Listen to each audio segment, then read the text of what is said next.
All right, guys. So the NFL trade deadline came to an end a little over 2 hours ago, and man, was it an eventful, exciting, crazy deadline. Because out of the three sports that I'm a big fan of, NBA, MLB, and NFL, this trade deadline in the NFL, a lot of times it's not really a big deal. In baseball, the trade deadline's huge. In basketball, it's huge because at the deadline, lots of deals go down, at least one or two blockbuster ones. So those two deadlines are the ones you kind of it's a big event. You look forward to it. You're thinking about it days in advance. But in football, you don't see a ton of trades in general throughout the season. Not a lot of mid-season or intra-season trades. But this year, we had so many trades, lots of trades, more than I can ever remember in any NFL season. So I would say in my time as an NFL fan, this was definitely the most eventful and memorable deadline that I can remember. So it deserves a video. So this article basically shows all the trades that went down within the last 2 weeks of the deadline, not just today. But with that being said, today, lots of deals went down, the most trades for sure, as it should happen on the day of the trade deadline. So lots of impactful stuff. We'll see how it pans out going toward the end of the season and into the playoffs for the contenders. I'll give you my opinion on every trade, who I think might have won the trade at this point, my reaction to it. And guys, definitely make sure to comment your opinions. What trades do you like? What didn't you like? And what teams, who's the biggest loser and winner of the deadline right now? Definitely make sure to comment that. So without further ado, these are all the trades, as far as I know, that went down in the last couple weeks leading into today's deadline and including that. So the Cardinals trading for Robbie Anderson, we remember this. I don't think this was a planned trade for the Panthers, but with how their season went down, has been going downhill, and the fact that what happened with Robbie Anderson on the sidelines, they had to get rid of him. And the Cardinals, they needed a receiver after Hollywood Brown went down with a long-term injury. So I think it's a good trade for both teams. The Panthers were able to get 2 draft picks out of it. And even though right now it looks like the DeAndre Hopkins show, Robbie Anderson still could be a solid second receiver. So it's a pretty good trade for both teams. Then we have the Niners getting Christian McCaffrey. This was probably the biggest trade of any trade that happened this year, probably. And 2 games in, how's it going? Well, I think the Niners won this trade. It doesn't matter what the Panthers get or draft. The Niners just won. They won. Did you see the game on Sunday? Did you see what happened to Christian McCaffrey? The triple crown of touchdowns, passing, rushing, receiving. The guy was already a menace. And oh boy, has he been unleashed to a level we have not seen. That might have been the best game I've ever seen Christian McCaffrey play. He's going to pay huge dividends. And boy, did the Niners get a good one. And they didn't even trade a single first-round pick. Great trade for the Niners. And for a rebuilding Panthers team to still get 4 draft picks out of it still benefits both teams. But what a trade for a contending 49ers team to get a franchise-level running back, probably the best one in the sport overall. So phenomenal trade for them. Then we have the Jets that traded for James Robinson from my Jags, and my Jags got a conditional 6th-round pick that would be a 5th-round pick if James Robinson reached the 600-yard rushing mark, which he probably will. And this last Sunday, he didn't really get much of a workload in his first game as a Jet, but that was also because he got traded midweek and he needs some time to get acclimated, just like McCaffrey 2 weeks ago. So I think he will be the lead back now that Breece Hall's hurt, and I think that Michael Carter will take a back seat. I think it's a good trade for both teams. Obviously, the Jets losing Breece Hall, who was just having such a great rookie year. I think he's going to be a franchise caliber running back, a superstar in the making. And James Robinson's better than Michael Carter, and he's a really good running back. But the Jags, it's good for them because Travis Etienne is better than James Robinson. Just my eye test. I've seen every minute of every Jags game. Travis Etienne is so explosive. We saw what he did in London against the Broncos. The man deserves his own backfield, and he's been unleashed. He's phenomenal. James Robinson gets an opportunity to maybe be the lead back now in New York. So good trade for both teams. But only to get a 6th-round pick out of it, that just shows that running backs today are pretty expendable. So it didn't cost that much to get James Robinson. Then this trade went down between the Raiders and Cowboys on October 25th. The Cowboys got Jonathan Hankins and a 7th-round pick. The Raiders only traded a 6th-round pick. So basically they gave up their defensive tackle for 1 round sooner of a draft pick. Kind of interesting. The Raiders are kind of spiraling downhill, not having a great year, definitely disappointing. The Cowboys having a very nice year, great defensive year. So Jonathan Hankins bolsters an already really good Cowboys defense. So that's a good trade for the Cowboys. Not sure if the Raiders got enough. I don't really know. I just think they wanted to get rid of him.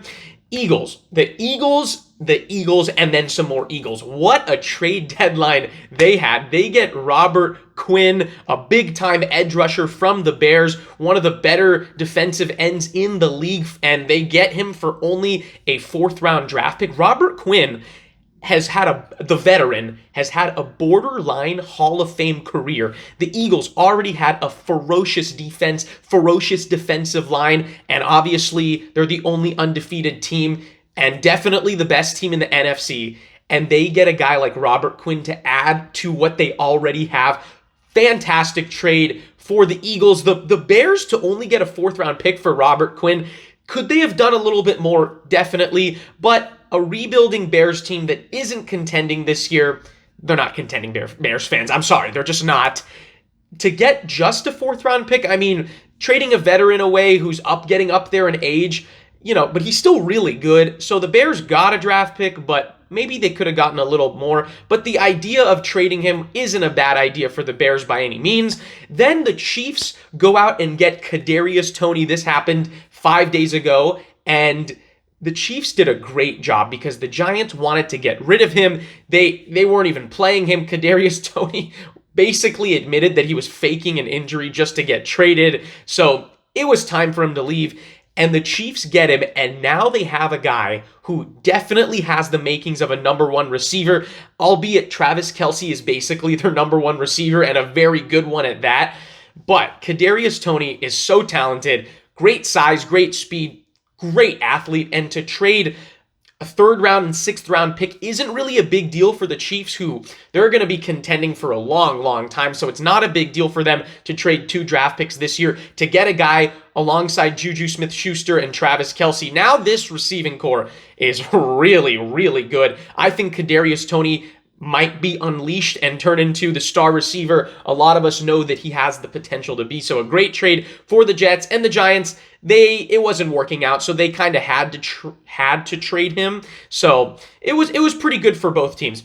Ravens getting Roquan Smith, another big defensive player that the Bears traded, part of their whole rebuilding project. They trade him to the Ravens, a team that desperately needed some defensive help, desperately needed a linebacker, an edge rusher. That's what they got. So a great trade for the Ravens, who have a really good shot at winning that division.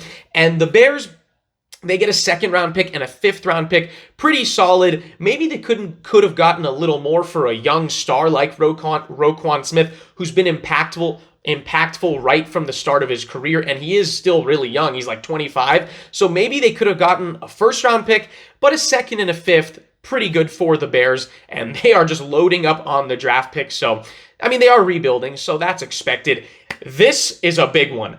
TJ Hawkinson to the Vikings from the Lions. The Lions having a really rough year, 1-6. But this trade, when it happened today, I was shocked because TJ Hawkinson is only in his 5th year. He was drafted in the 1st round by the Lions. I know they're probably rebuilding and are a long way from contention, but TJ Hawkinson's still really young. He's 25. I thought he was part of their future plans.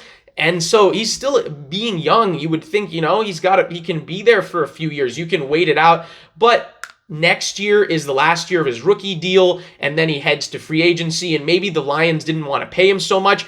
But credit to the Vikings, because they not only get TJ Hawkinson, they get a 4th-round pick this year, or this upcoming draft, and the year after, they get another conditional 4th-rounder, and they basically trade the Lions their 2nd-round and 3rd-round pick. So all they have to do to get TJ Hawkinson is let the Lions move up or get 1 draft pick sooner 2 times. So they give them 2 sooner draft picks, which is basically allowing them to move up in the draft twice. Really, Lions? That's all it takes to trade probably a top 5 tight end, definitely a top 7 or 8 tight end, a young tight end at that, who should be part of your future plans, to a division rival. So not a great trade for the Lions. I don't really know what they're thinking. On the other hand, great trade for the Vikings. They get a really good tight end. Irv Smith, their current tight end, went down with a high ankle sprain that might leave him out the rest of the regular season. So they needed a tight end. They get a great tight end in TJ Hawkinson. Even if Irv Smith wasn't hurt, it would have been a good trade because Hawkinson is clearly an upgrade over Irv Smith. But the Vikings, great trade for them, for a contending 6-1 Vikings team that's suddenly running away with the NFC North. I don't know how they pulled it off, but big credit to them. Great trade. Then we had a really surprising trade, in my opinion. Chase Claypool going to the Bears from the Steelers. I wasn't surprised that Chase Claypool got traded because the Steelers aren't really contending, so they're pretty much sellers. And Chase Claypool wasn't really working out in Pittsburgh. It was obvious to see that. It was pretty obvious that the Steelers weren't getting the most out of his talent. The guy has the makings of a number one receiver. He's like 6'5", athletic.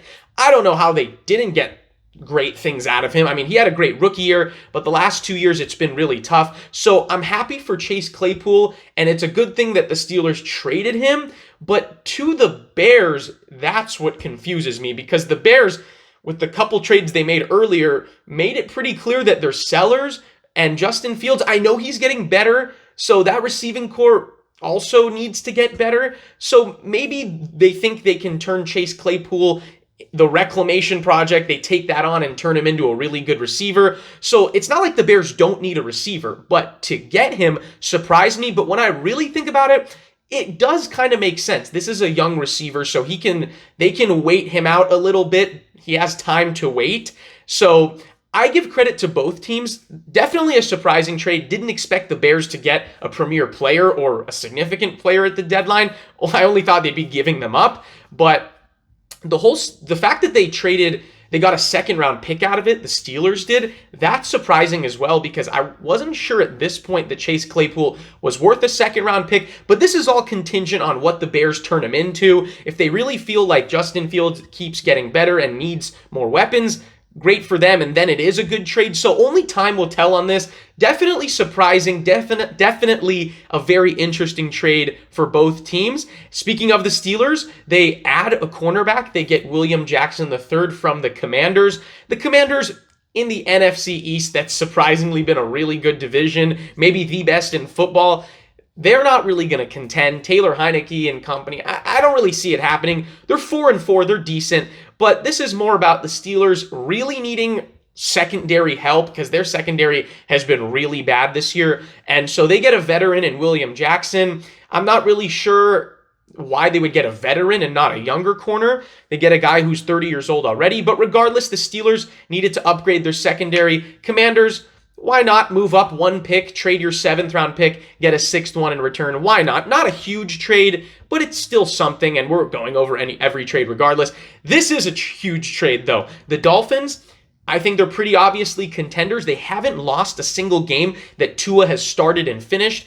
They needed some defensive help, some edge rushing. They go and get one of the better ones in the sport. They go and get Bradley Chubb from the Broncos. I'm surprised that the Broncos are selling or trading Bradley Chubb, because it was all contingent on whether or not they won the game in London against the Jags, because if they lost that, then they're 2-6. Then you can argue they should be sellers. But now that they're 3-5, they're still kind of in it. But I guess they don't feel like they're truly in it. They don't want to go 100% in. So they trade Bradley Chubb and a 5th rounder to the Dolphins. And the Dolphins trade Chase Edmonds, who was not working out in Miami. They trade a 1st and 4th round pick to the Broncos. That's pretty surprising. I mean, that's a lot to trade. Not Chase Edmonds necessarily, who's someone, but a 1st and a 4th. For the Broncos to get that for Bradley Chubb, then it might be worth it. I mean, they did get two first 4 round picks and including a 1st rounder. That's always super valuable. So that's a really good trade for the Dolphins, they get a really good addition in Bradley Chubb. He's going to help that defense a lot. The defense that doesn't really get that many sacks, doesn't really put too much pressure on opposing QBs. Great trade for the Dolphins. And it's not like the Broncos got nothing, so they got some stuff back. Pretty good for them as well. This is the trade that excited me the most, of course, because of my Jags bias. But how about the Jags getting Calvin Ridley from the Falcons? When this trade happened, I was shocked. I mean, who saw this coming? And you know what? the Jags didn't really give up much to get him. They trade a conditional 5th rounder and a conditional 2nd rounder. Those conditions depending on whether or not, first of all, Calvin Ridley plays and how much he plays and the incentives he reaches. But regardless, they get a really good receiver. Of course, the Falcons, maybe they just wanted to get rid of Calvin Ridley because he is suspended for the rest of this year. He's not playing, and he's not that young. He's 28 right now, or he will be 28, I think, in December, next month. And by the time he plays next year, if he plays next year, which I do think is likely, he'll be 29 by the end of the year. So even though the Falcons are winning their division, maybe they just wanted to release themselves from all that drama. But the Jags needed some more receiving help, not for this year, but the Jags are kind of looking toward the future and next year and beyond anyway. And to get a guy who, when healthy and when playing, and who's when not suspended, you get a guy that people forget is easily a top 10 receiver, or at least he was when he was suspended. This is a really good receiver who could be their number one, or at least a 1A to 1B to Christian Kirk starting next year. So a great trade for the Jags. I love this trade. They get someone who, at a value that is lower than his actual skill level, they might have bought low on him. I really like what they did. And the Falcons, maybe they just wanted to get under Calvin Ridley's contract, just kind of get him out of there. There was drama before he got suspended. People forget he was just away from the team for several weeks. No one knew where he was. So the Falcons kind of just were sick of him probably. They just wanted to get rid of him. But I love this trade for the Jags. Definitely exciting for my fellow fans out there in Duval. Then the Broncos, after trading Chubb, they get a edge rusher in return as like a poor man's Chubb, I guess. They get Jacob Martin from the Jets and a 5th rounder, and the Jets trade a 4th rounder. So they don't give up much to get him. It's something, Jacob Martin's pretty decent. Broncos, they didn't want to just get nothing in return for trading Bradley Chubb. They didn't just want to leave that spot completely vacant. So they go and get Jacob Martin. So pretty decent. Then the Colts, they do something it's not a huge trade, the Colts and Bills. It's not a huge thing that the Bills did, but they trade Zach Moss and a conditional 5th rounder to get Nyheim Hines from the Colts. Zach Moss just wasn't really working out for the Bills. Ever since he got drafted, he was getting a pretty good amount of hype, but he just hasn't lived up to the hype. He's had a really tough year, especially this year. And the Bills, they have Devin Singletary, and they don't really have a huge rush game, but that's only because Josh Allen is basically their running back, and they pass the ball a ton. But when Devin Singletary plays, he's really good, I think. He's efficient. When they run the ball through him, if they give him a handful of carries, he's probably better than Nyheim Hines, but they just wanted to get rid of Zach Moss. I think that's what's really behind this trade. They wanted to get rid of Zach Moss. It wasn't working out. They get a really good, I think, pass-catching running back and a good change of pace back. So that's a pretty good running back to get, especially on pass plays. It's like an extra receiver. But Devin Singletary, I still think is a better overall running back than Hines, but Hines might get the 3rd down plays, so it's something for the Bills, and they kind of get out from under the whole Zach Moss situation. And I believe we have a couple more trades, not too significant, but we're still going to talk about them. Today, the Falcons get Rashad Fenton from the Chiefs, a corner, and the Chiefs get a conditional 7th round pick. Hey, the Falcons are winning the division, so you might as well get something to bolster your roster, right? They get a pretty decent corner from the Chiefs to help their secondary. And yeah, Falcons 4-4, making some moves. And last but not least, speaking of the Falcons and the Bills, they made a trade. The Bills get Dean Marlowe from the Falcons, and the Falcons get a 7th round draft pick. So the Falcons get a second member of the secondary, a new member. They get a corner, then they trade a safety. So interesting. The Bills basically, why not get another safety, help that secondary out that hasn't been great, so why not? And actually, that is it. Those are all the trades that have gone down today and the couple weeks leading into today. Really eventful trade deadline. Let's see, if I had to pick, before I go, I know this video is getting up there in time, but I have to pick a winner and a loser in my opinion. Let's see who the winner of the deadline is right now. Let's see. I'm going to go with the Vikings to be the winner of the deadline because they knew what they needed. They got someone that's going to really help out their team for a really good value. I think they got a steal, either them or the Dolphins, because they get Bradley Chubb to help their defense. So these are two contenders that got better. You could say the Ravens might be one of the teams, and the Chiefs. these 4 teams are contending teams that got better where they needed to get better. So all 4 of those, and the Eagles, why not? Let's call it a 5-way tie. And the Niners, oh my God. Okay, we're done. Those 6, we'll call it a 6-way tie for the winners. For the contenders that got better, those are the winners to me. Biggest loser of the deadline, I think, is the team that didn't make a trade at all, and a lot of people are talking about. The Green Bay Packers didn't make any moves, especially at the receiver position. Why didn't they go and get a receiver? Why didn't they improve on their team? It's really concerning. This is a 3-5 team that has high expectations, has been thoroughly disappointing. Their pass game is just, I mean, it's really bad right now. Aaron Rodgers doesn't have weapons, and so they don't do anything at the deadline. That's really concerning. Are they throwing in the towel for the season? I don't know. Are they no longer thinking that they're contenders? I have no idea. Do they think their young guys are going to get better? I don't know. But the Packers, I'm going to have to say they're the losers for not really doing anything at the deadline when they were one of the teams that needed to do something the most.